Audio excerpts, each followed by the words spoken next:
They want you to get stuck on the pain pills. Hola. That's what it is. Yeah. Ramon Martinez. They want you to become addicted to the pain pills and stuff. He found the Castro.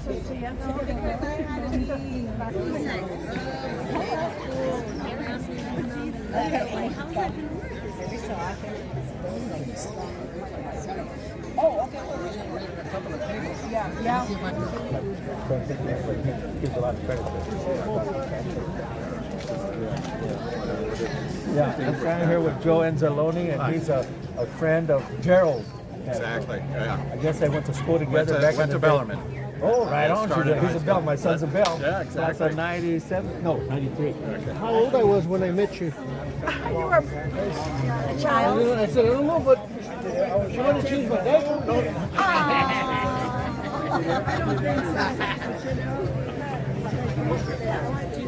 Dude, that means I still have that secret.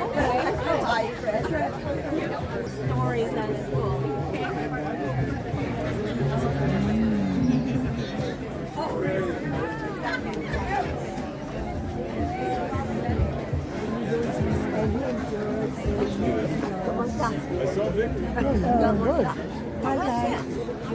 All right, everybody, thank you for coming. Like I mentioned before, I'm Cynthia Castro. I'm George's youngest daughter.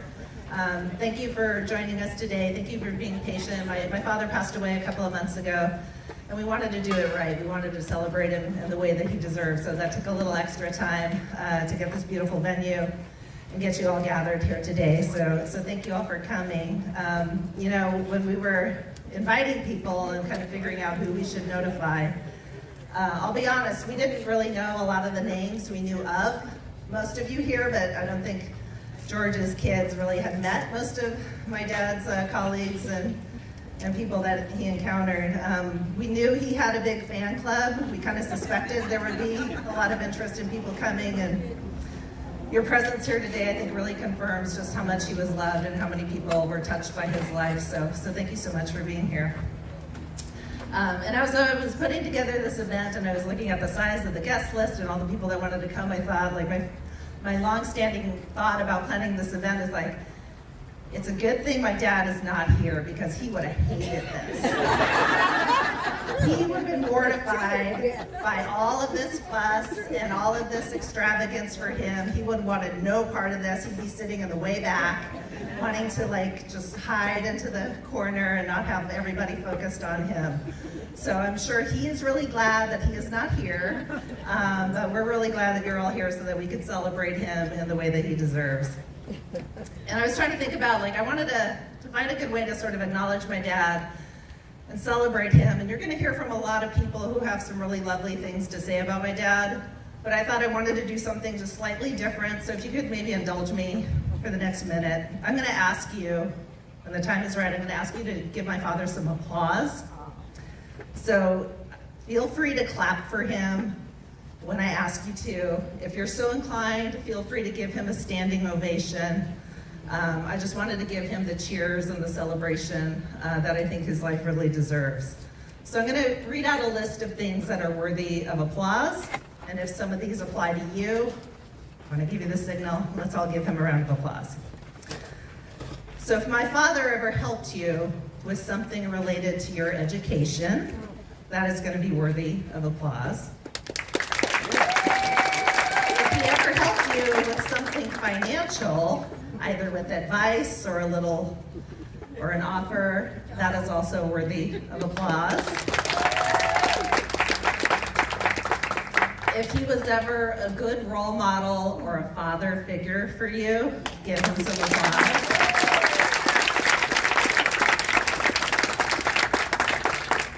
And if you ever had a moment with my dad where he made you feel important or good about yourself, give him some applause. Let's give George a last round of applause and a standing ovation.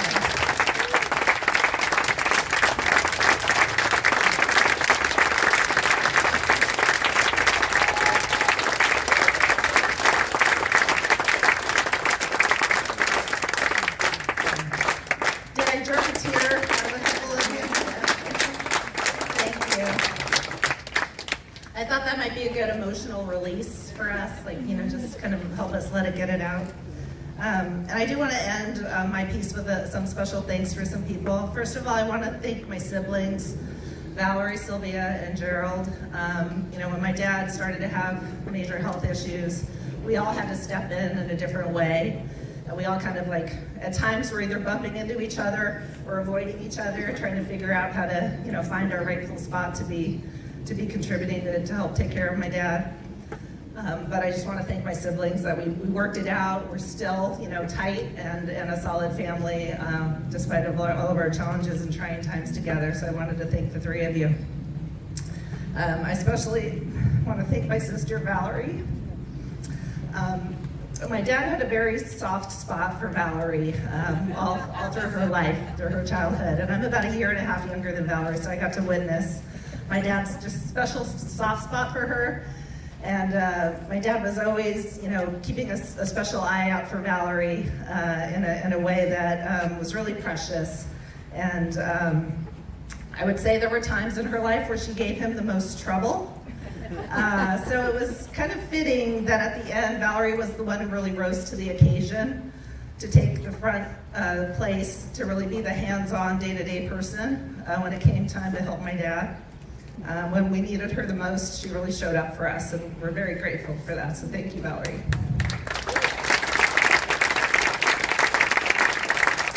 And I also want to thank, we had a special team of, we call them Don Jorge's Angels. We had a team of caregivers who were there 24/7, around the clock, in the home with my mom and my dad to take care of my dad's every need. Gisela is one of them. Gracias, Gisela. And Onassis, and Maria, and Alejandra. Every family should be so fortunate to have women like that to be there for your parents in your time of need. So we're very grateful to you. All right, we're not done jerking some tears out of you just yet. I'm gonna ask my brother Gerald, I think is gonna come up next.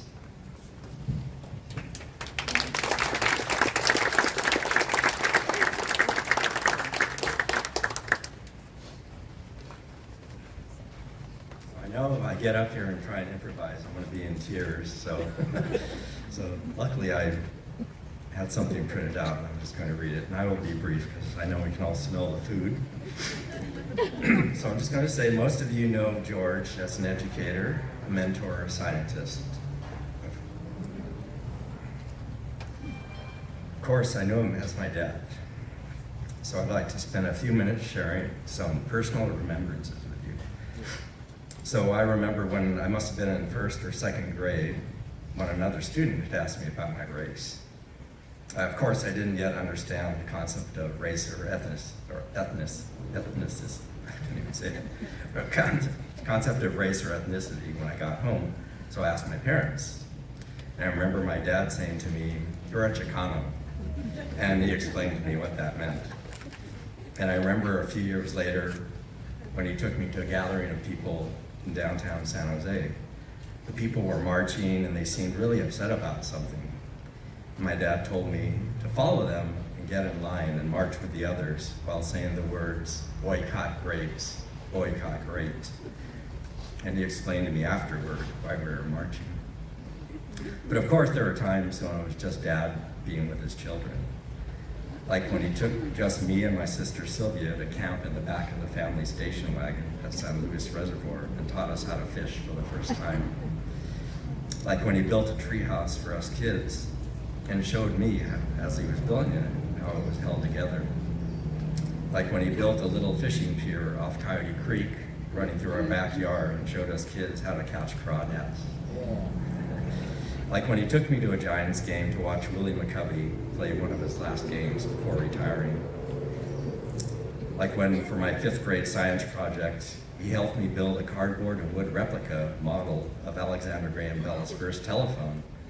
I remember getting only a B+ because the teacher could tell from the craftsmanship that the project was 99% Dad and only 1% me. But she appreciated my dad's effort and felt it deserved a B+. Like when he showed me how to work on his beloved 1970 VW Beetle replacing the brake pads, installing and adjusting spark plugs, adjusting ignition timing. Little did I know then that that work was nudging me towards the direction of studying mechanical engineering.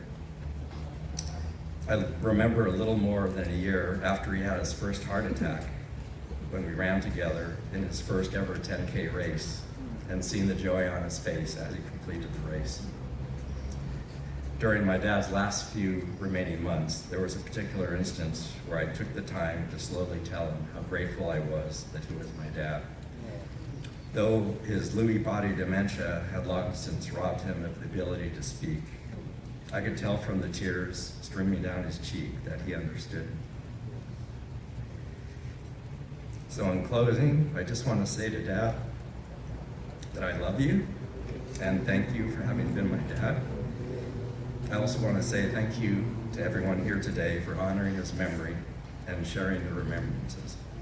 And especially want to thank my sister Cynthia, who took the lead in organizing this event and helping get everybody here.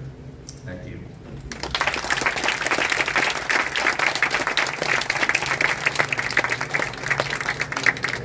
Everybody, for those of you who haven't met, I'm Sylvia. I'm George's oldest daughter. I'll be relatively brief. I didn't prepare any remarks. Somewhat like my dad, I did like to ad-lib stuff at the very last minute. But I will say a lot of the remarks that people have said so far have really rung true for me. I have some very distinct memories of the importance of education that my dad instilled in us. He pulled all of us out of public school at really young ages and put us into Catholic school. Not because he was a strong Catholic, but because he knew the education was going to be just that much better. And though I will always be haunted by the color green from our St. Patrick's School uniform, and I do not own any green to this day, I will forever be grateful by that experience. Similarly, when I was a junior in high school and applying to colleges, my brother had already been a freshman at Stanford. And I was going to apply there too because, hey, why not? We're Castros, we can go there. And I remember this distinct conversation because our high school guidance counselor specifically told me, well, why do you want to apply there? You'll never get in there. And that pissed my dad off to no end. He hated that woman. So he got our principal to write a bunch of recommendation letters because he was not paying private school tuition to have that kind of attitude with an all-girls school when we were perfectly capable of getting into colleges. And my high school class was the first class to have somebody get into Stanford, get into Harvard, get into Columbia, get into Yale, and that started a huge legacy at that high school, which was a fantastic homage to my dad. The other thing that I'll forever be grateful to my dad for is just teaching us things like I can do drywall, I can sweat pipe. We literally built ourselves our own skateboards and little go-karts to go down the hill at home. The only thing that I won't do is electrical because I'm afraid of electrocuting myself, but everything else, pretty much all of us know how to do. And I'm sure there'll be some negotiations going on trying to figure out what to do with the garage full of tools and things that my dad has amassed. And he's got like 8 sets of everything. So it'll just be a question of who wants this one versus that one. But I will forever be grateful for him teaching us how to do things ourselves and being very independent. So with that, I'm going to go ahead and turn things over to my sister Valerie, but thank you all for being here. Thank you all for sharing your memories of my dad and all the things that he did for you and that he meant for you. We very much appreciate you being here.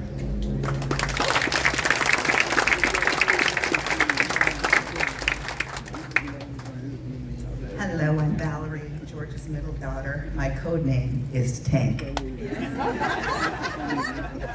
Not code anymore, I know. So 5 minutes goes by fast, so I'm gonna dive in. So like Gerald mentioned, you know Dad as a mentor, a collaborator, a scientist, but to be, he was my daddy.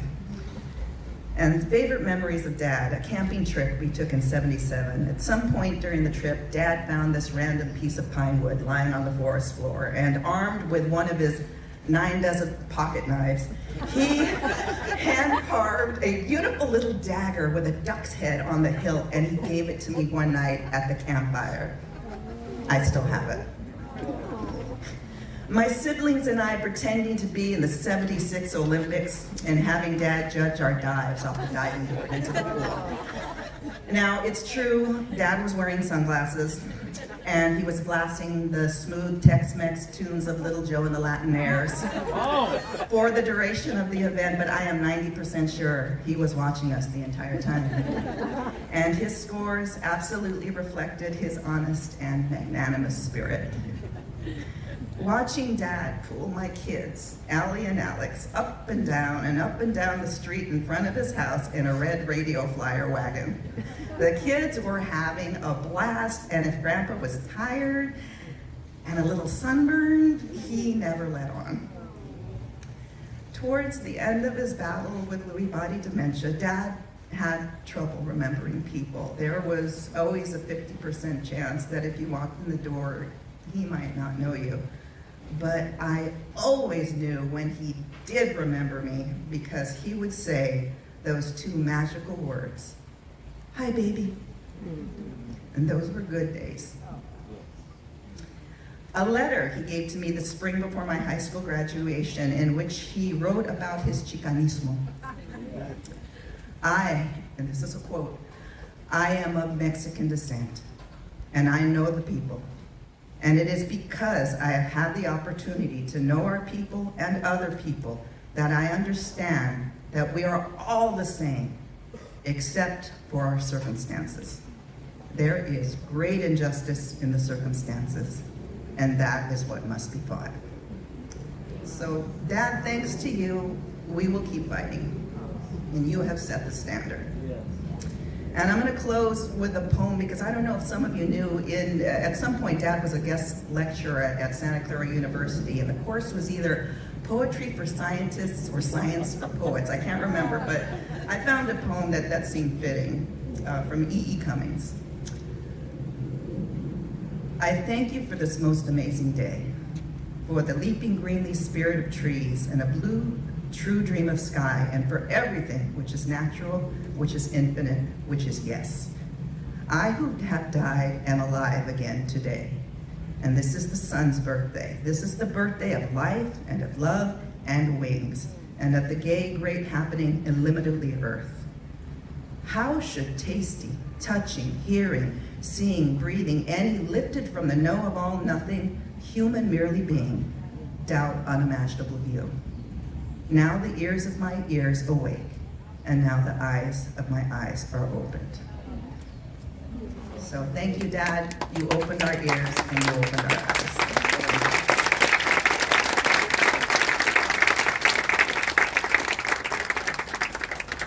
All right, thank you everybody for sitting through that. Hopefully it was a bit cathartic and just brought up a lot of good memories of my dad. Now it's time to celebrate and do it the way he would appreciate, where the focus is on us and not on him. So with that being said, the bar is open, the taco bar is open. We have Mariachi Viajero who are ready to start playing for you all. So please enjoy this beautiful day in celebration of my father. Thank you. I'm George's younger sister, Vicki. This is my brother, David. I have a perspective of an older brother, and that I always tell the story that I might not have ever entered college if it wasn't for him. My mom was a seamstress, and my favorite aunt was a hairdresser. So I wanted to either open a dress shop or become George insisted I go to college prep, and then he told me I had to go to a 4-year college. So when my counselor told me go to a 2-year college, I was afraid, and I took hands and I went to Cal State LA on my own and got in, but he monitored my education more than my parents, so deeply embedded him for my career based on his influence as an older brother. And I have more like silly stories about him growing up. Tell us one. One of my favorite ones is, I don't know if you remember the TV program Lloyd Bridges. There was this scene where the boat would go by and the water would be like splat. So George is sitting in front of the TV and I'm on the couch with a water gun. So as the boat went by and the water splashed on the TV screen, I squirted him. He ran and got me and dragged me all over the house to make me apologize. But I have more funny stories than I do with him. So, and then when somebody triggered another memory, being the only girl, I had 4 brothers that are supposed to assist me.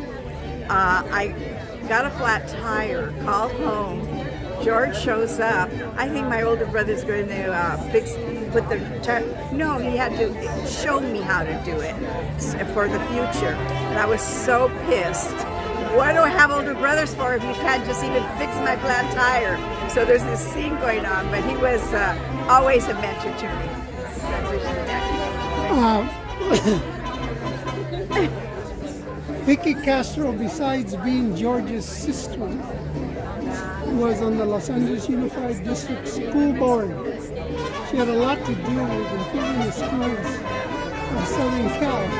George always tell us about school reform, and he would say, just, you got to get LA Unified to do it, and San Diego Unified to do it. Once you get them to do it, everyone else will follow. So I was going to ask you, how did that kind of approach help you in your work? Well, let me begin with in the Los Angeles schools. Well, I had become a principal, and I had experienced a year of escalated gang violence, and the district's response was to demote me. So I called George and I told him what was happening, and running for the school board came up. So he sent me the money to start my campaign. And at that time, all of the Latino basic schools were overcrowded and busing out. So the fact that we put a bond issue, and I was able to work all the Latino communities, and so it was the Latinos that passed that bond that brought all these new schools to Los Angeles. But if George hadn't fronted the money for me to run for office, I might not have made it. So he was always there. And then there was a little conflict in the family because I was very involved in the Chicano movement. And at that time in LA, George Putnam was on the news saying that we were all communists. And my father even sat me down once. I never thought I would raise a communist. And I said, Dad, I'm only doing what I've been taught in the family. And George was always there to intervene with my father in my work. So, and even though he was in San Jose and I was still in LA, he was always the protector. One of the speakers, one of our speakers said that George always told you what was on his mind. He didn't hold back. And I wanted to ask you, Vicky, where did that come from in the family? Is your whole family that way? Well, you know, I think as I think about, you know, my mother and father had limited education. I think it was my father that went to the 4th grade and my mother the 7th, 8th grade. But they were in their own way leaders. My father was very active in the union. He was the foreman of his furniture shop. My mother, was very active in the garment industry. I remember 7th grade picketing with her. To this day, don't buy Judy Bond blouses. I don't know who Judy Bond. So and my father at dinner on Sundays, we would talk politics. And he would give us his opinion. I had no idea what he was saying or whatever, but I think it stemmed from both our parents. And if there was anything they gave us, it was that we were going to work for our future. We had strong work ethics in our family. Even as the only girl, my mother told me, you're going to be able to support yourself in the future. Thank you, Vicky. Thank you. And I want you to know that even prior to my brother's passing, that I shared your videos with many people because of his experience at high school and not being promoted and having generations still experience that sometimes. Thank so you. I'm very grateful to you too. Uncle George, obviously, was my uncle. He was my dad. Tony Castro was the oldest son. George was the second of the family in terms of age. And this is my wife, Deborah.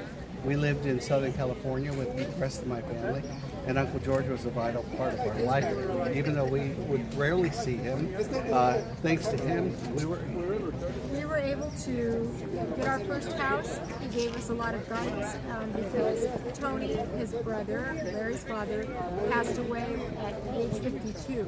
So George stepped in and kind of gave us that back. He helped us with the down backbone payment, and helped which allowed us us, to buy our gave first us- house. Gave us that insight. So Yeah. we really feel fortunate. But also, it's more of what he helped guide His us legacy. with, and his legacy, and I think the way that he lived his life, like you said, very humble. Didn't want a lot of accolades, but he did so much for so many people. Yeah. Wonderful human being. Thank you. Hang on. I was going to say, So I'm Ron Barrientos, father of 3 boys that went to Joseph George Middle School.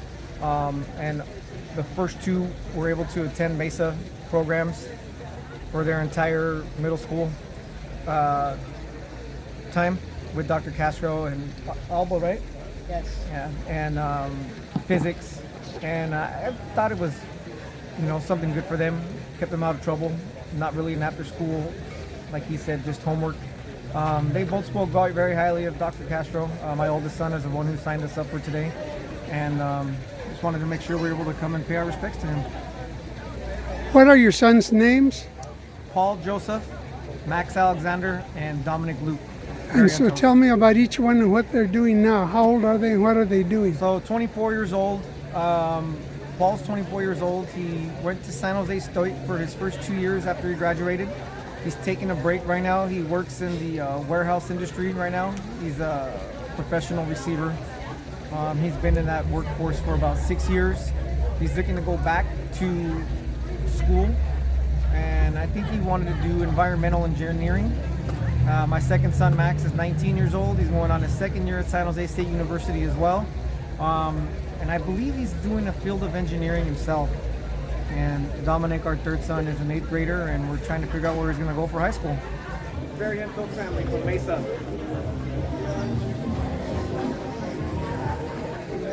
And how are you related to all of this? He was the head of the Mesa program at Joseph George Middle School. Yeah, he helped assist us. So all 3 of our sons, Paul, Max, and then Dominic, for the beginning of last year? 2 years ago, 6th grade. So yeah, we all 3 of our sons had the privilege of being a part of Dr. Castro's life, part of Mesa. What's your name? Dominic Barrientos. So did you use the lab behind the school? Yeah, at Joseph George. Tell us about the lab. The lab was pretty unique for it. It gave us an opportunity to do something fun in the after school instead of just going to the after school and just doing snack, homework, and something else. You actually got to do something engaging, and you got to do lots of science projects. Competition? Competition, science. Got to go to San Jose State. Yeah. I remember when walking in there were all the work tables with all the equipment. Everybody had their own stuff. Then you had the computer section. Oh, yeah. What did you guys do in the computer section? That was used for, I forgot what the project was called, but it was used for, the section was called computer science, and you did research on like plants. The one I did, I placed first place in, was the plants. It was something about the, I forgot. But it was about the plants, and basically we did research on the plants and how to make it better, and like talking to plants makes them grow better, and we did our research on that. So tell me about Dr. Castro. Was he a friendly, fuzzy fellow? Yes, he was. I have a few memories of him because I've only seen him like a few times in 6th grade because he wasn't really there in 6th grade. But when I went to pick up my brothers, I used to see him and he used to greet me. Yeah, it's unfortunate our two older sons weren't able to be here today because they were working and they had prior commitments.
yo te concedo razón, yo te concedo razón, si por pobre me desprecias.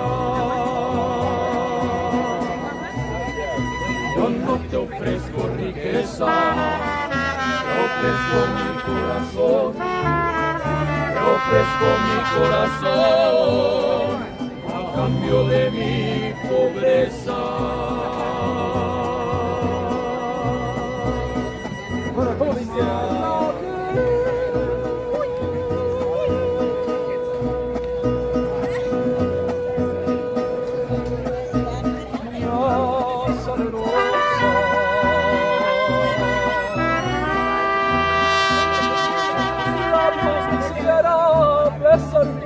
Labios quisiera malagueña salerosa, decirte mi hermosa.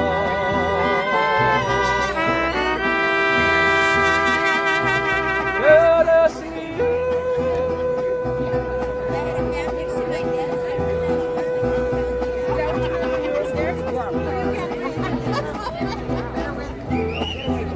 la hechicera. Eres linda y hechicera como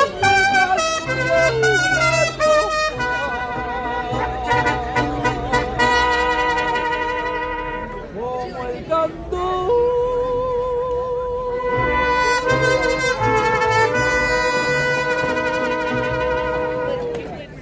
de una rosa.